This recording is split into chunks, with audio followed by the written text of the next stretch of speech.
I know I'm opinionated, but I try so hard not to just shoot from the hip, Yeah, you know what rhetoric. yeah. Like, I try really hard just to like, here's a study, here's what I think it means.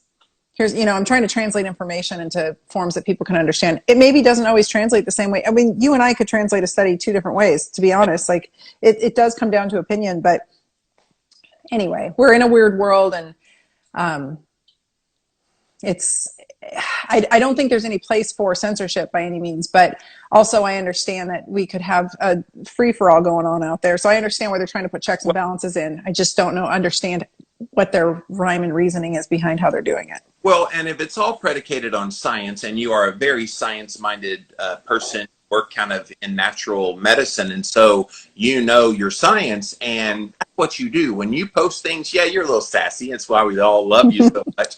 But like you back it up, and you come on camera with photos of the actual science. So you'll show a scientific paper on the screen, and you'll say, okay, here's what it says, you guys, and here's the interpretation. Da, da, da, da. So it's not like you're just making an opinion and a statement without backing it up. And even those things are the ones that are getting the of going against the narrative, as you put it a moment ago. To me, real science is hearing everything and then not necessarily a consensus, but letting people say, okay, I'm hearing all the arguments. Let me think for myself about what I believe. That's the America I grew up in. Yeah, science is a discourse. It only exists if the discourse exists. And I was trained formally in biology. I have a biology degree, and it was, I mean, day one was the scientific method. I mean, we were trained how to think as scientists, not how to just memorize. We were trained to critically think. I remember sitting through classes literally on how to critically think through science and the methodology behind it. And so and we were taught the same in any good medical program. I'm a chiropractor first and a naturopathic doctor second. Yep. My basic sciences training in chiropractic college was, well, let's put it this way. I took almost all of both curriculums, and because there was a lot of overlap they made me do. And I will tell you that the chiropractic first year was extremely harder than the naturopathic first year. Yeah. And the board exams were extremely harder. So I feel like where whatever's coming out of this head came from that.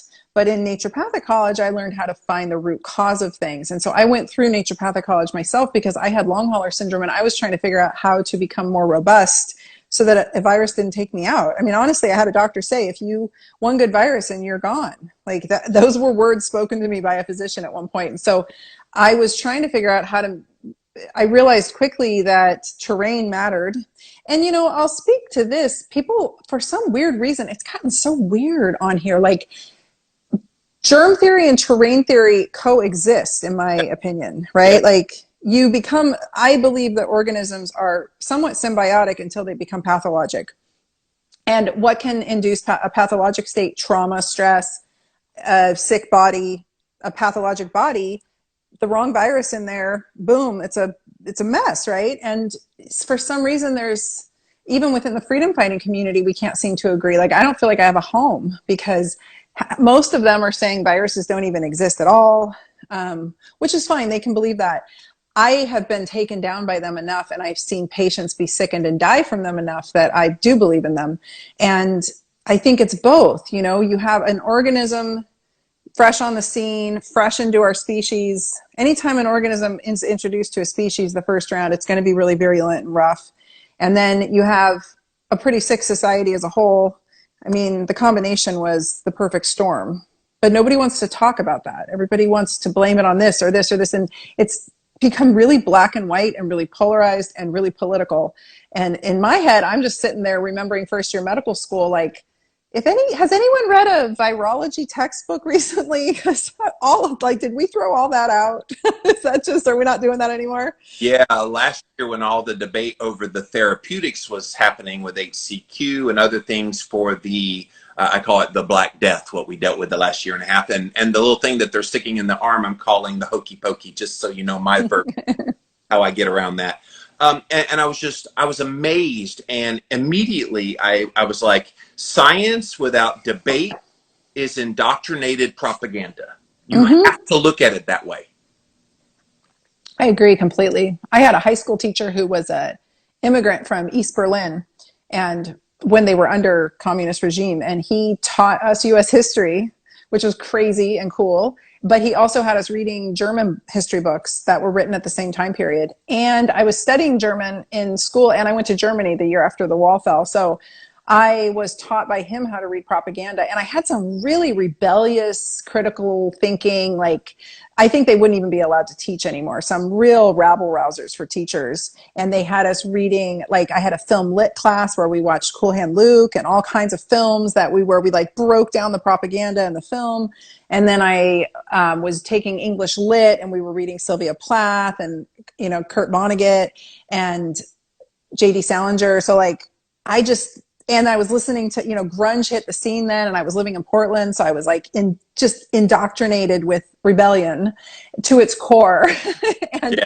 I was right at that age where it was super influential on me, on just like who I am as a human being. And so I feel like I was built for this. I came out roaring, and I do realize, like, I'm a human being, and it's been a big load this year. And so there have been times when I faltered, and there's been times when I've gotten depressed, and there's been times when I've gone dark. And I realize that's all shown up here on social media as it does.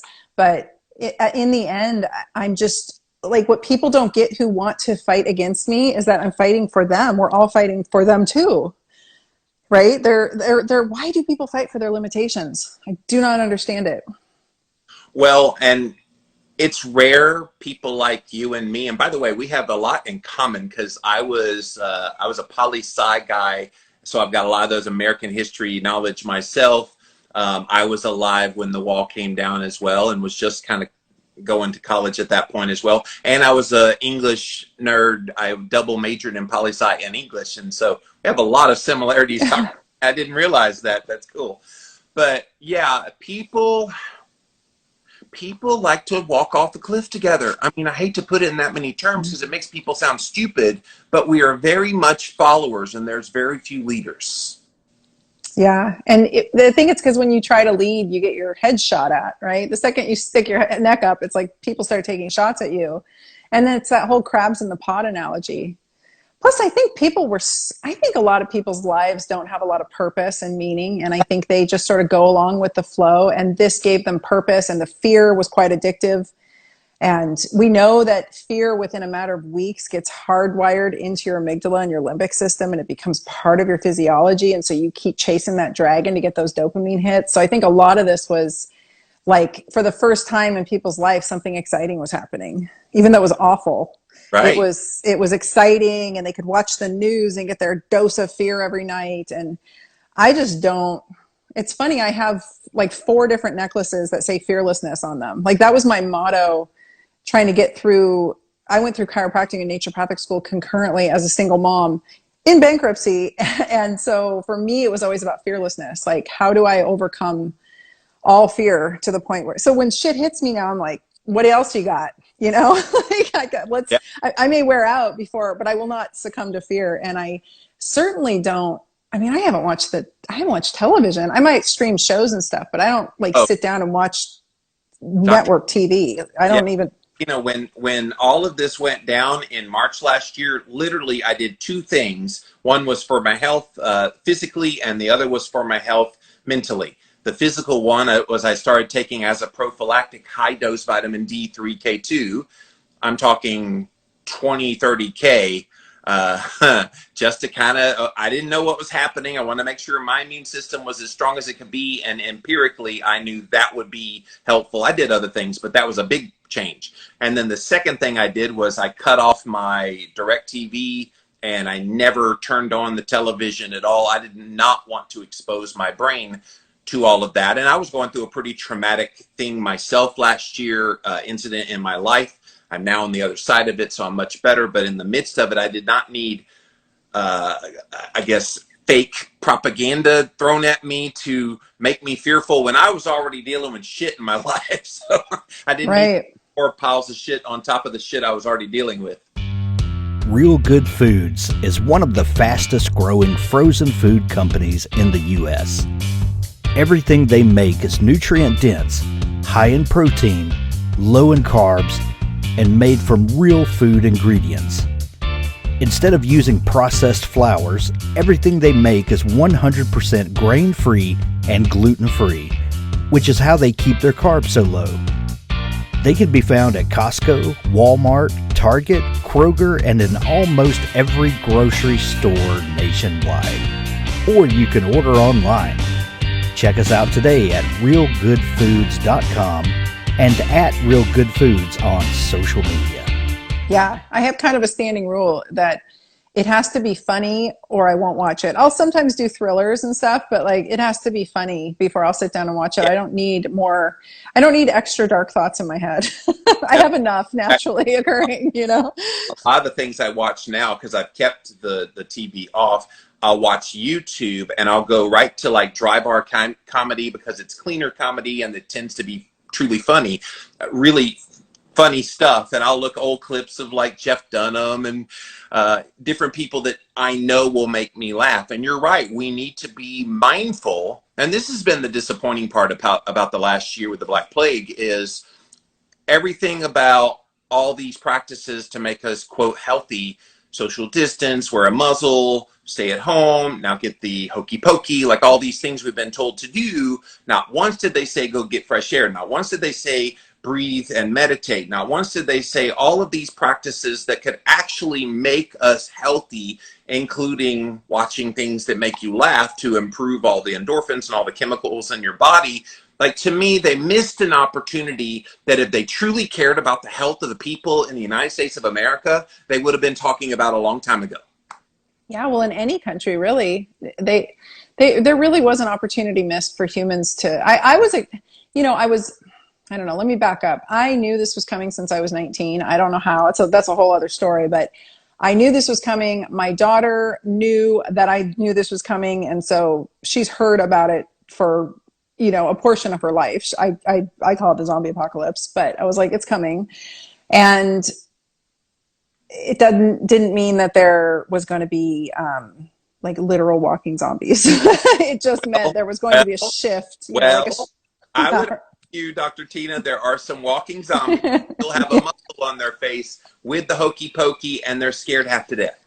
Yeah, right. So fear is the real virus, right? So anyway, when it hit, there was this odd relief because I was like, I'm not crazy. I felt it, like I fervently felt it coming. I knew it was coming soon too. So when it happened, I was like, this is really happening, and this is going to get rough for a while because I had seen it, and I'm just trying to be a helper, right? And I thought for sure, I was like, humans are such a mess right now of health in general, overall. And yes. Even since I've been in practice, my mentor, I was introduced to naturopathic medicine in like early 90s. So I've been in this a long time, and I watched him fight, and I watched him get made fun of, and I watched him get, venom thrown at him just for talking about basic stuff. I watched him speak at medical conferences talking about ginkgo and just all, regenerative medicine, all kinds of things that were not at all popular. Like now it's at least online, so people are more familiar with it. Yeah. This is before that. There really wasn't much of an internet. Anyway, I feel like I thought this was it. I thought the humans are going to rise above. We're going to get the information. The powers that be are going to share the information that we all need. People are going to take it seriously because they're going to want to make it through this. So if they want to make it through, regardless of, and whatever choice people choose, hokey pokey, no hokey pokey, you still have to have resilience. You still have to be healthy for any of these options to work. Yes. And I thought for sure, and I, really, like, I'm not anti anything. Like, I am all for people making whatever choice makes them feel safe and makes them feel sane.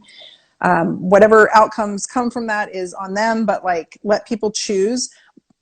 I'm all for choice. But where did common sense go, and why did we not rise up as a species to counter I saw unity. I thought there would be unity and common sense and a movement of universal, like, let's get through it-ness. And that didn't happen. But it was forced unity of you do as we say or else. Which is weird too, because I feel like a lot of that traction didn't just come from high up. I feel like it was embraced by the people and they drove it. Like, especially in Portland, Oregon, where I am, I could not believe why I can, because the city's gotten uber liberal. But like, and I was a liberal up until this year.